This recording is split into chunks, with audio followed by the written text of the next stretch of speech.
Olá, meus queridos irmãos, olá, minhas queridas irmãs, aqui é Padre João Batista. Trago uma mensagem, uma meditação do Evangelho deste domingo, o 24º domingo do tempo comum, o Evangelho de Marcos, capítulo 8, versículos 27 a 35, que nos diz assim: Jesus partiu com seus discípulos para os povoados de Cesareia de Filipe. No caminho perguntou aos discípulos: Quem dizem os homens que eu sou? Eles responderam: Alguns dizem que tu és João Batista, outros que és Elias, outros ainda que és um dos profetas. Então Jesus perguntou: E vós, quem dizeis que eu sou? Pedro respondeu: Tu és o Messias, tu és o Cristo. Jesus proibiu-lhe severamente de falar a alguém a seu respeito. Em seguida, começou a ensiná-los, dizendo que o Filho do Homem devia sofrer muito, ser rejeitado pelos anciãos, pelos sumos sacerdotes e doutores da lei. Devia ser morto e ressuscitar depois de 3 dias. Ele dizia isso abertamente. Então Pedro tomou Jesus à parte e começou a repreendê-lo. Jesus voltou-se, olhou para os discípulos e repreendeu a Pedro, dizendo: Vai para trás de mim, Satanás. Tu não pensas como Deus, e sim como os homens. Então chamou a multidão com seus discípulos e disse: Se alguém me quer seguir, renuncie a si mesmo, tome a sua cruz e me siga. Pois quem quiser salvar a sua vida, vai perdê-la. Mas quem perder a sua vida por causa de mim e do Evangelho, vai salvá-la. Palavra da salvação. Glória a vós, Senhor. Que a palavra do Evangelho perdoe hoje e sempre o nosso pecado. Meus irmãos e minhas irmãs, o Evangelho deste domingo, como vimos, é ambientado em Cesareia de Filipe e foi colocado por Marcos exatamente no centro de sua narrativa da história de Jesus. Estamos no capítulo 8. Marcos é composto de 16 capítulos.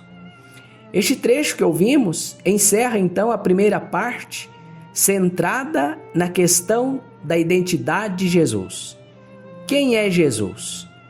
E a afirmação de Pedro, que acabamos de ouvir, dirigida a Jesus: Tu és o Cristo, encerra então a primeira parte do Evangelho e abre a segunda parte do mesmo Evangelho de Marcos. Essa segunda parte, que por sua vez terminará com a proclamação do centurião romano aos pés da cruz.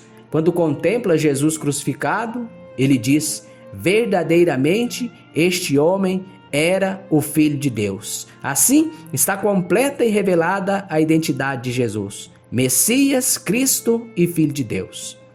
De fato, o Evangelho de Marcos pode ser conceituado como uma catequese desenvolvida a partir do título do Evangelho, Marcos capítulo 1, versículo 1, que diz assim: Início do Evangelho, início do anúncio da boa notícia de Jesus Messias, de Jesus o Cristo, Filho de Deus. A catequese marcana, ou a catequese de Marcos, quer ensinar quem é Jesus. Quer revelar quem é Jesus, Messias e Filho de Deus, mas também quer mostrar como ser autêntico discípulo de Jesus. Quem são os discípulos verdadeiros de Jesus? A partir da passagem do Evangelho de hoje, pode ser dito também que Jesus começa a trilhar o caminho que o levará à cruz. Jesus desce desde a Galileia até Jerusalém. Por este caminho, ensina seus discípulos, catequiza seus discípulos, os quais não conseguem ver, enxergar quem de fato é Jesus. Nós percebemos isto contemplando a seção do Evangelho de Marcos, que vai do capítulo 8, versículo 27, até o capítulo 10, versículo 52. É a chamada seção do caminho, seção esta emoldurada por 2 episódios de cura de cegos. A primeira cura é a do cego de Betsaida, Marcos capítulo 8, versículos 22 a 26. Esta cura é realizada por Jesus em duas etapas. Representa os discípulos que ainda custam ou não enxergam quem é Jesus verdadeiramente. Custam a enxergar, como aquele cego de Betsaida custou a retomar a sua visão. Custa a enxergar. Representa os discípulos que custam a enxergar, a aprender quem é Jesus de fato, quem é Jesus verdadeiramente. Representa a dificuldade dos discípulos em compreender o messianismo de Jesus. Ele é o Messias servo, conforme aquele servo dos 4 cânticos do servo do Senhor, do profeta Isaías, do livro do profeta Isaías, capítulos 42 ao capítulo 53. A segunda cura do cego de Jericó, ou melhor, a segunda cura é aquela do cego de Jericó, que se encontra no final dessa sessão, completando assim a moldura, Marcos 10, versículos 46 a 52, a cura do cego Bartimeu, que é curado de forma rápida e somente com uma palavra de Jesus. Ao contrário daquele primeiro cego, lá de Betsaida, que foi curado em 2 etapas, demonstrando a dificuldade em enxergar, representando os discípulos que demoram a entender, a ver quem é Jesus. Já a cura do cego é rápida. Do cego de Jericó, a cura do cego de Jericó é rápida. E somente com uma palavra de Jesus. Bartimeu, demonstrando fé em Jesus, começa a enxergar rapidamente. E rapidamente também se põe logo no caminho, indo atrás de Jesus, fazendo-se autêntico discípulo, portanto. Veja, Marcos capítulo 10, versículo 52. Bartimeu é então figura do discípulo que enxerga sem dificuldade e aceita rapidamente Jesus e seu messianismo. Crê em Jesus e o segue também como servo. Crê em Jesus como Messias servo e segue Jesus também fazendo-se servo. O discípulo deve se assemelhar ao Mestre. Esta seção do caminho de Jesus com os discípulos desde a Galileia até Jerusalém é estruturada também em torno de 3 anúncios da paixão feitos por Jesus, seguidos cada um com uma palavra ou uma atitude de incompreensão, de cegueira por parte dos discípulos, quanto à apresentação que Jesus faz de si mesmo como servo que será morto, como Messias que se entrega como servo à morte e morte desonrosa na cruz. Ao primeiro anúncio que nós contemplamos na missa de hoje, Marcos 8, 31 a 33, segue a incompreensão de Pedro. Ao segundo anúncio, Marcos 9, 30 a 37, segue a narrativa do comportamento vergonhoso dos discípulos que discutiam pelo caminho quem era o maior. Jesus se apresenta como servo e seus discípulos estão pensando em ser o maior ou em quem é o maior. Por isso, Jesus volta-se para eles e lhes diz: se alguém quiser ser o primeiro ou o maior, seja o último de todos, o servo de todos. Veja Marcos capítulo 9, versículo 35. E ao terceiro anúncio, Marcos 10, 32, 45, segue o pedido dos filhos de Zebedeu, Tiago e João. Jesus anuncia pela terceira vez a sua paixão e os discípulos, 2 deles, Tiago e João, os filhos de Zebedeu, depois de já terem caminhado tanto com Jesus, depois de ter visto suas ações, depois de ter ouvido seus ensinamentos, eles pedem um lugar de honra, dizendo a Jesus assim: concede-nos que sentemos, quando entrares em tua glória, um à tua direita e o outro à tua esquerda. Os outros 10 ouviram e ficaram indignados. Minha gente, que coisa feia, que coisa horrorosa. Jesus arremata então dizendo e ensinando: sabeis que os que são considerados chefes das nações as dominam, e os seus grandes fazem sentir seu poder. Entre vós não deve ser assim. Quem quiser ser o maior entre vós, seja aquele que vos serve. E quem quiser ser o primeiro entre vós, seja o servo de todos. Pois o Filho do Homem não veio para ser servido, mas para servir e dar a vida em resgate por muitos. Meus irmãos e minhas irmãs, e agora, especificamente, o Evangelho deste domingo nos apresenta uma espécie de parada para a reflexão de Jesus com seus discípulos a respeito de sua missão e do entendimento de quem seja Jesus e de qual a sua missão. Jesus pergunta o que as pessoas andam pensando a respeito dele. João Batista, Elias ou um dos profetas? É a resposta que os discípulos dão a Jesus. E isso quer dizer, pensam em Jesus como uma pessoa extraordinária, uma pessoa de Deus, um profeta? Jesus então pergunta aos discípulos qual a visão deles próprios a respeito do Mestre. Qual a visão que os próprios discípulos têm dele, de Jesus? Os discípulos deveriam já ter entendido e ter consciência clara de quem era Jesus. Pedro então responde: Tu és o Messias, isto é, o Cristo, o ungido, o consagrado. A resposta está correta, está corretíssima. Jesus é de fato o Messias, o enviado por excelência de Deus, aquele que todos esperavam para o início dos tempos novos. A resposta é corretíssima, mas é incompleta. A resposta será dada em sua plenitude no fim da missão de Jesus, no fim da narrativa do Evangelho, como disse anteriormente, quando Jesus estiver na cruz e for aclamado como Messias e Filho de Deus. Por ora, Jesus exorta que fiquem em silêncio e não contem a ninguém, evitando mal entendidos a respeito do seu messianismo.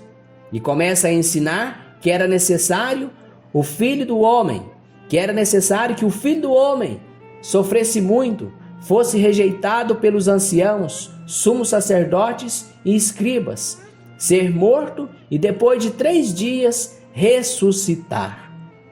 Trata-se do primeiro anúncio da paixão que aludimos agora há pouco. Jesus é o Messias, mas Messias diferente daquele das expectativas do povo de seu tempo. Somente no fim de sua vida e de sua missão poderá ser proclamado sem equívocos qual é o messianismo de Jesus. Só no fim da sua vida e da sua missão terrena poderá ser proclamado sem erros qual é o messianismo de Jesus. Jesus então começa a mostrar como os verdadeiros discípulos devem perceber a sua missão. A sua missão é de ser servo, de entregar-se inteiramente, livremente, na cruz para salvar a todos. Mas por que Jesus usa para designar a si mesmo a expressão Filho do Homem? Esta expressão, Filho do Homem, ocorre 82 vezes nos evangelhos e pode significar, primeiro, como no Salmo 79 ou Salmo 80, versículo 18, uma pessoa designada por Deus para determinada missão. Segundo, no livro do profeta Ezequiel, onde ocorre 90 vezes, a expressão Filho do Homem se refere sempre ao próprio profeta, então pode designar um profeta. E no terceiro caso, no livro de Daniel, capítulo 7, versículos 9 a 14, o profeta tem uma visão onde alguém semelhante a um filho do homem aparece nas nuvens do céu como um juiz celeste. Muitos do tempo de Jesus, muitos judeus identificaram esta personagem do livro de Daniel com o servo sofredor de Yahvé, com o servo sofredor do Senhor, uma figura misteriosa, como eu já disse anteriormente, que aparece no livro de Isaías, capítulos 42 a 53, de onde nós temos a primeira leitura da missa deste domingo. Assim, na literatura judaica da época de Jesus, o Messias esperado assumia características tanto do Filho do Homem, do livro de Daniel, juiz celeste, quanto do servo sofredor, quanto do servo do Senhor, do profeta Isaías, criando assim uma estampa grandiosa, pois o Messias assim é apresentado como quase Deus, como quase sendo Deus, tendo grande poder cósmico e universal. Por isso, quando Jesus no Evangelho de hoje substitui o termo Cristo ou Messias pelo título ou pela expressão Filho do Homem, ele quer fazer com que seus ouvintes retirem dele a imagem de um Messias glorioso, triunfalista, e percebam nele a imagem de um Messias sofredor, de um Messias servo. Jesus é o Messias rejeitado num primeiro momento, mas com vitória final, mas com vitória futura já garantida por Deus. Vitória essa que se dará na ressurreição e, acima de tudo, por ocasião de sua nova vinda para o juízo final, para o juízo universal, quando se apresentará como juiz celeste. A reação de Pedro no Evangelho de hoje, que havia confessado de maneira correta que Jesus era o Messias, a reação de Pedro é de quem não aceita a proposta do messianismo feita por Jesus. Pedro acerta que Jesus é o Messias, mas erra na sua compreensão do messianismo apresentado por Jesus. Pedro pensava apenas no Messias glorioso, apenas na glória. Por isso, Jesus o repreende e manda que Pedro ocupe o lugar de discípulo. Vá para trás de mim, Satanás. Satanás significa adversário, não que Jesus esteja xingando ou chamando Pedro de demônio. Satanás, na língua hebraica, significa adversário. Por isso, vai para trás de mim e seja discípulo. Comporte-se como um discípulo e não como um adversário. Você está pensando como os homens e não como Deus. Aceite o meu messianismo do jeito que eu apresento, como servo. E seja também tu um discípulo. E um discípulo verdadeiro, um discípulo que se oferece, um discípulo servo à semelhança do seu mestre. Portanto, meus irmãos e minhas irmãs, a lição que podemos tirar hoje deste evangelho, não queiramos falsear o messianismo de Jesus. Ou seguimos Jesus vivendo e agindo como ele viveu e ensinou, ou não somos discípulos de verdade.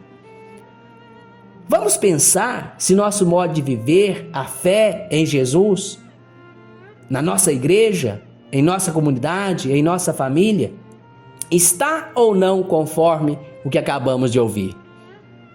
Quem não segue Jesus como servo, e quem não se faz servo também como Jesus se fez servo, está falseando ou embaçando a cruz de Jesus, está ofuscando a mensagem da cruz do Senhor Jesus. Ele que nos ensinou: quem quiser salvar a sua vida, deve perdê-la para este mundo. Mas quem perder a sua vida neste mundo, por causa de mim e do Evangelho, vai salvá-la. Isto é, quem fizer pouca coisa ou por pouca conta dos prazeres deste mundo, não é negar o mundo, não é escapar do mundo, não é alienar-se do mundo, mas viver como quem espera e crê na pátria definitiva, sabendo que o nosso lugar, que a nossa vida é a nossa vida verdadeira, não é neste mundo, mas no céu. Que a nossa pátria não é neste mundo, a nossa pátria é no céu, junto de Deus. Sigamos Jesus. com fé e confiança, servindo como ele serviu e não falseando a mensagem da cruz, não ofuscando a cruz com falsas práticas que não tem nada de cristãs.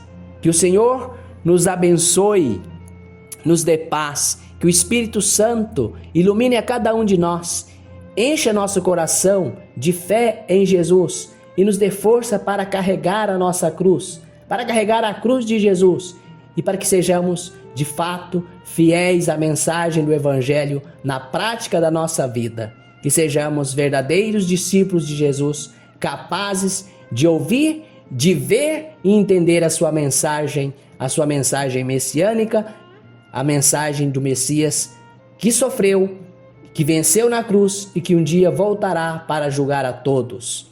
Que o Senhor nos abençoe, nos guarde sempre e nos dê a sua paz. Em nome do Pai, do Filho e do Espírito Santo. Amém.